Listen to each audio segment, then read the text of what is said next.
On the afternoon of February 15, 1974, the body of a 25-year-old woman named Mary Schlais was found at a rural intersection in Spring Brook Township, Wisconsin, a farming community about 8 miles west of Eau Claire. She had been stabbed more than a dozen times, and she had been hitchhiking, traveling from her home in Minneapolis, headed toward Chicago, for an art show. In 1974, that was not an unusual way to travel. It was ordinary. Young people hitchhiked across state lines the way you might book a bus ticket today. A man had picked her up, and less than an hour later, she was dead on the side of a rural Wisconsin road. A passing driver had actually seen something, 2 people struggling near the roadway, and called it in. By the time anyone reached the scene, Mary's body was still warm. The murder had happened only minutes before. Investigators had a partial description of a man and of his car. They had a police sketch. And they had one more thing, a stocking cap, left behind at the scene, that did not belong to Mary. For 50 years, that was the entirety of what anyone had to go on. A sketch, a cap, and nothing else. If cases like this one are why you're here, the ones where the smallest, most easily overlooked object turns out to be the whole case, subscribe to Decades Cold, and tell us in the comments where in the world you're watching from. This is exactly what we do here. The case became one of those files a small-town department simply never lets go of, even when there's nothing left to chase. Then, in 2024, help arrived from a place no one in Wisconsin was expecting. A small team from a university in New Jersey, students and staff who run a genealogy program out of Ramapo College, found Mary's case sitting online and reached out to Dunn County themselves, offering to help for free. Working only from the DNA on that 50-year-old cap, they built a family tree, ran into a complication no one anticipated, and worked through it anyway. It led them to an 84-year-old man, living quietly in an assisted living facility across the state line in Minnesota. And when investigators knocked on his door, he said afterward, he knew immediately why they'd come. In the months before his case ever reached a courtroom, that man did something almost no one in these stories does. He sat for a series of jailhouse television interviews and described, in his own words, exactly what he had done to Mary Schlais 50 years earlier, and exactly why he'd already decided there wasn't going to be a trial. This is the story of Mary Schlais, the college genealogy team that wouldn't let her case stay forgotten, and the killer who confessed to a camera before he ever stood before a judge. I want to spend real time on who Mary Schlais was, because this is a case where, 50 years later, her family made a point of insisting she be remembered as more than the last hour of her life, and I think that request deserves to be honored fully. Mary Kathleen Schlais was 25 years old, from Minneapolis, Minnesota, and by every account, she was a remarkable young woman. She was a graduate of the University of Minnesota, where she had studied with honors. She was, in the words of her family, a gifted artist, a painter whose work would go on being exhibited at the university for years after her death. She was also an equestrian and, by her family's description, a world traveler, a woman who moved through the world with curiosity and confidence. On the morning she died, she was doing something entirely consistent with who she was.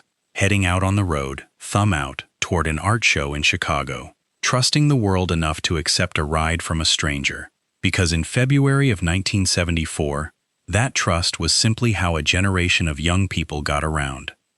Her niece, who would carry her memory forward, spoke movingly about what the family hoped to do once Mary's case was finally solved.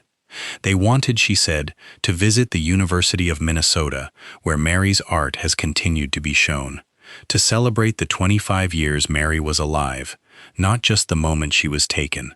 And she said something else that I think captures exactly what a 50-year wait does to a family. That closure isn't a single moment, but a process. That for decades, whenever the family thought of Mary, they thought first of what happened to her. And only now, at last, could they start to think instead about who she actually was. That's the quiet tragedy inside every cold case on this channel. The unanswered question doesn't just deny justice. It can crowd out the memory of the person underneath it. Mary Schlais was an artist, a scholar, a rider of horses, a traveler of the world. She deserves to be remembered as that first, and as a victim only after. Let's establish what we know about that February day. Mary Schlais left Minneapolis, hitchhiking toward Chicago for an art show. Somewhere along that route, a man in a car picked her up. And somewhere on a rural stretch of road in Spring Brook Township, Wisconsin, a dead-end road about 20 minutes off Interstate 94 near the town of Menomonee, that ride ended in violence. A passing motorist saw what looked like two people fighting near the roadside. He drove on, and then, uneasy, turned back. When he returned, he found a body, partially covered by snow, near the intersection. He called it in. And here is a detail that tells you how close investigators came to catching this in real time. When officers arrived, despite the frigid Wisconsin cold, Mary's body was still warm. The attack had happened only shortly before. She had likely been killed within the hour. That is a genuinely narrow window. In a lot of cases we cover, the crime happened long before anyone noticed. Here, a witness saw something wrong almost as it was happening, and still, the man responsible was gone before anyone could stop him. I'm going to state the physical facts once, plainly, and move past them, out of respect for Mary. She had been stabbed more than a dozen times, and she had suffered other injuries in the struggle. What matters for the investigation is this. It was a violent, close, personal attack, carried out by someone in direct physical contact with her. The kind of struggle that tends to leave something behind. And it did. Amid the snow near her body, investigators recovered a stocking cap. It wasn't Mary's. It belonged to her killer. In 1974, a witness description and a physical sketch were the best tools available, and detectives used them. But the cap, the one object in the entire scene that carried the killer's own body inside it, invisibly, in the years before anyone could read that kind of evidence, was the thing that would actually end up mattering. It just had to wait for the world to catch up. The murder of Mary Schlais became, in the words of one of the investigators who eventually helped solve it, the kind of case that if you worked for the Dunn County Sheriff's Office for any length of time, you simply knew about. It wasn't an obscure file buried in a basement. It was a local legend of unfinished business. The case that had stumped every investigator who'd ever picked it up, going back to the very day Mary's body was found.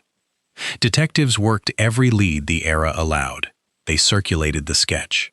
They followed up on the partial vehicle description, and, as DNA science developed over the following decades, they preserved and periodically retested what they had, the stocking cap above all.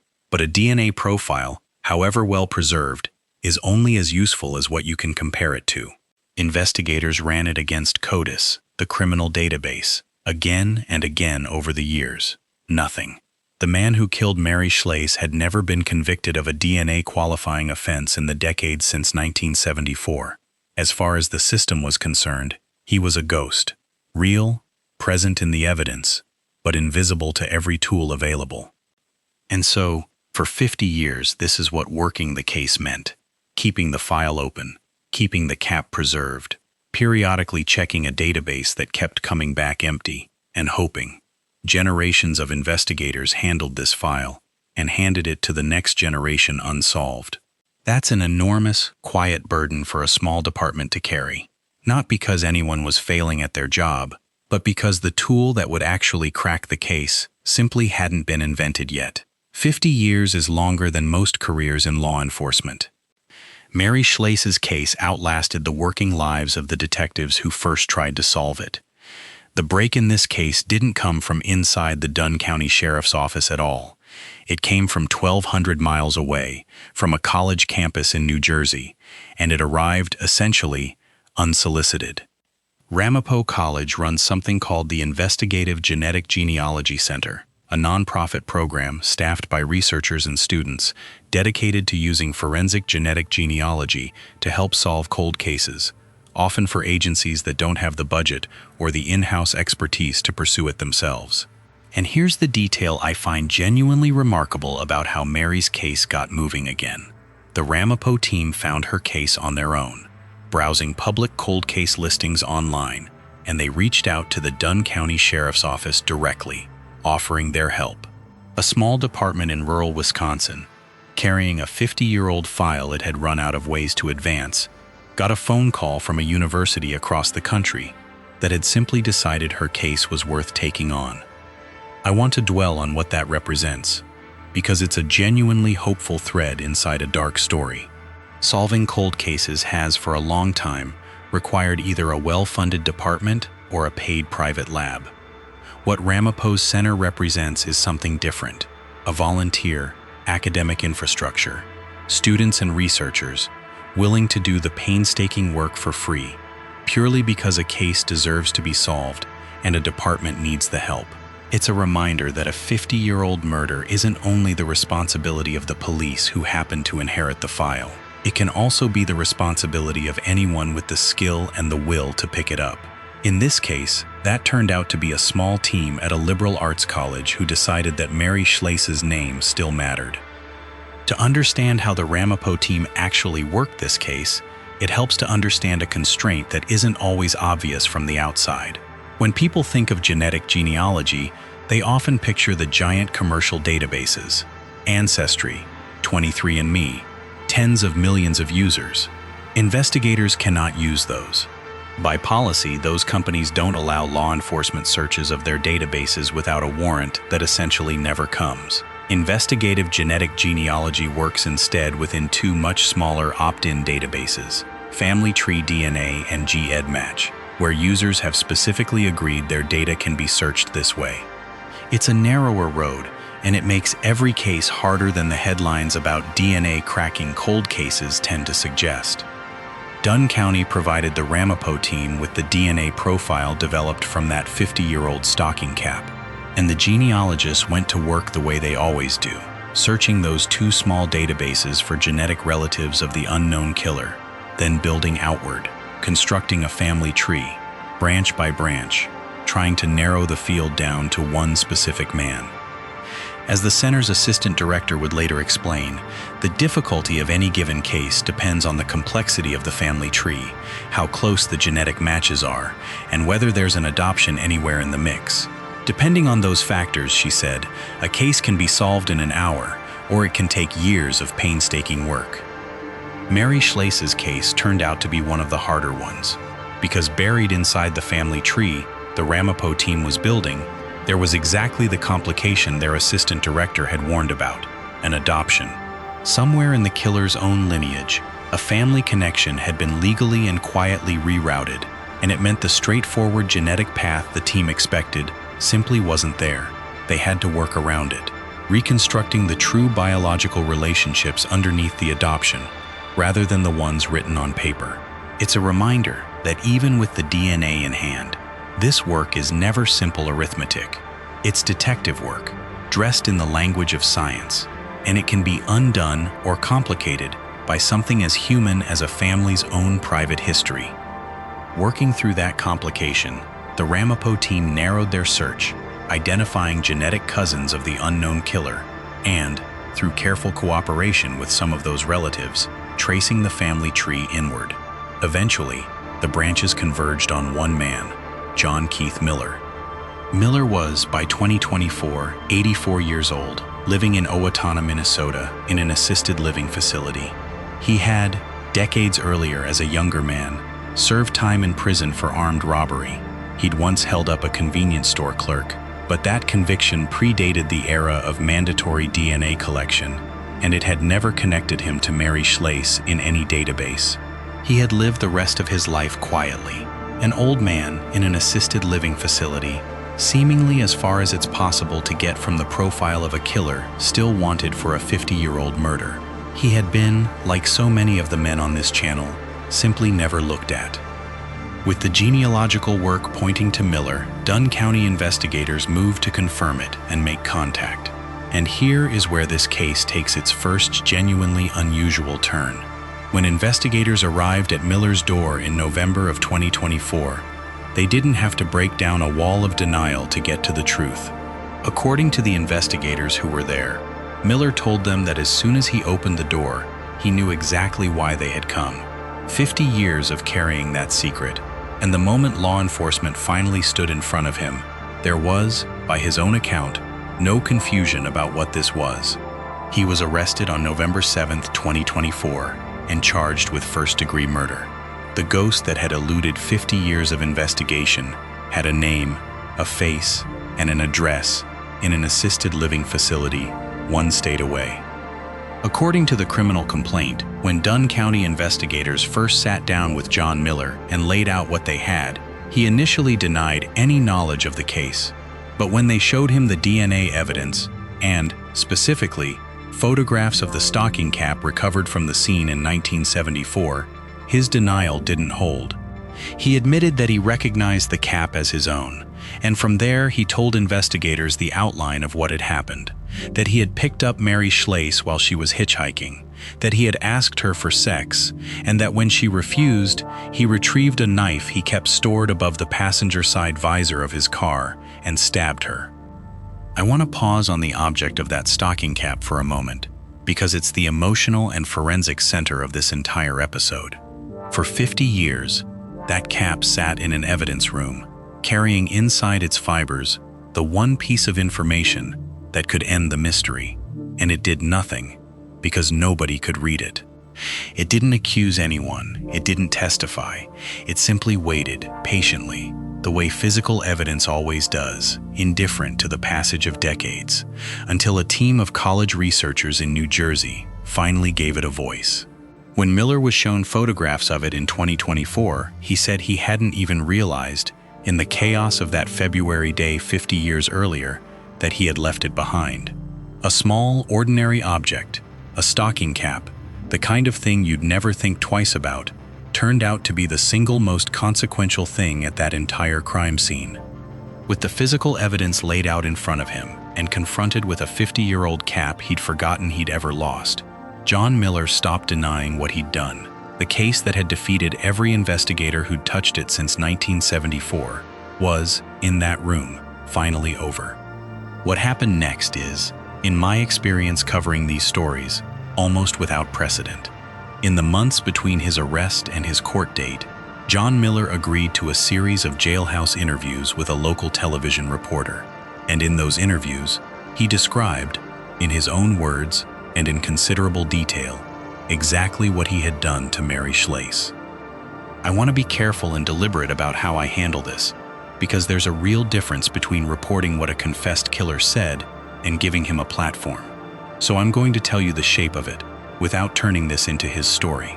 Miller confirmed the account from the criminal complaint: the ride, the request, the refusal, the knife above the visor. He told the reporter he didn't remember what became of Mary's fur coat and her purse, though he recalled disposing of the knife in a swampy area near where he used to live, and said he believed he could still show investigators roughly where. He said this was the only crime of its kind he had ever committed, before or since. And when asked to reflect on what he'd done, he offered something genuinely chilling in its emptiness. He said he wasn't sure whether he felt anything about it at all. He also told the reporter his plan. He intended to plead guilty, to spare Mary's family the ordeal of a trial. Put him away for the rest of his life, he said. He didn't expect to apologize. Why would a man who evaded justice for 50 years choose, in his final months of freedom before sentencing, to describe his crime on camera? I don't think there's a single satisfying answer, and I'm not going to pretend to psychoanalyze him. What I'll say is this: whatever his reasons, the effect of those interviews was to remove any possible doubt. There was no ambiguity left for a jury to weigh, no room for a defense built on shaky old evidence. Whether Miller intended it that way or not, his own words did what 50 years of investigation couldn't. They closed the case completely, in his own voice, before he ever set foot in a courtroom. True to what he'd told the television cameras, John Miller did not put Mary Schlais's family through a trial. In February of 2025, he indicated he intended to plead no contest, and on March 27, 2025, in a Dunn County courtroom, he did exactly that, entering a no contest plea to 1 count of first-degree intentional homicide, a charge that in Wisconsin carries a mandatory sentence of life in prison.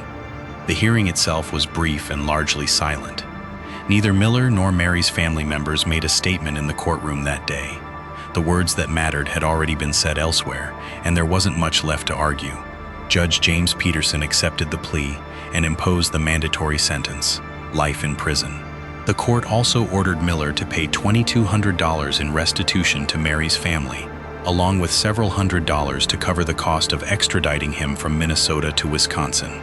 It is a strange kind of arithmetic, a dollar figure attached to 50 years of not knowing, but it was, in its own small way, an official acknowledgement of what had been taken. And I want to mark plainly what this outcome represents, because it's the thing this channel exists to document. John Miller is 84 years old. He will, in all medical likelihood, die in prison, but he did not die free. He did not escape into the grave the way so many of the men in these stories managed to. He was found, he confessed, first to investigators, then, extraordinarily, to a television camera, and finally to a judge, and he was sentenced. 50 years is close to the outer edge of what a human life can hold between a crime and its consequence. John Miller lived just long enough and stayed just findable enough for justice to catch up with him after all. Mary Schlais's case leaves us with three things worth carrying forward. The first is the patience of the smallest piece of evidence. This entire 50-year mystery turned on a stocking cap, an object so ordinary that its owner forgot, in the chaos of the moment, that he'd even lost it. It sat in an evidence room for half a century, inert and silent, carrying the one fact that mattered, waiting for a science that didn't exist yet. We say some version of this in nearly every episode, but this case pushes it about as far as it can go. There may be no piece of physical evidence too small or too old to eventually matter, as long as someone thought to keep it. The second is the model the Ramapo College team represents. This case wasn't solved because a big city department finally got the budget for a commercial lab. It was solved because a small team of researchers and students at a university, working for free, went looking for cases that deserved another look, and found Mary's, sitting in the open, waiting for someone to care enough to pick it up. That's a genuinely hopeful development for every family out there still waiting on a cold case in a department that doesn't have the resources to chase it alone. The help, increasingly, doesn't have to come only from inside the system. It can come from outside it, from people who simply decide a case is worth their time. And the third is the era itself, the simple, aching fact that in 1974, hitchhiking across state lines was an unremarkable way for a young woman to travel. Dunn County's own sheriff said as much when this case was announced. It wasn't unusual then. It's exactly why parents don't let their kids do it now. Mary Schlais wasn't reckless. She was living inside the ordinary trust of her time, the same way we all live inside the ordinary assumptions of ours. Her case is a quiet, permanent reminder of how much the texture of everyday safety can shift across 50 years, and of how easily an ordinary decision in an ordinary decade can turn out to be the one that costs everything. Let me end with Mary, the way her own family asked the world to remember her. Mary Kathleen Schlais was 25 years old. She was an honors graduate of the University of Minnesota.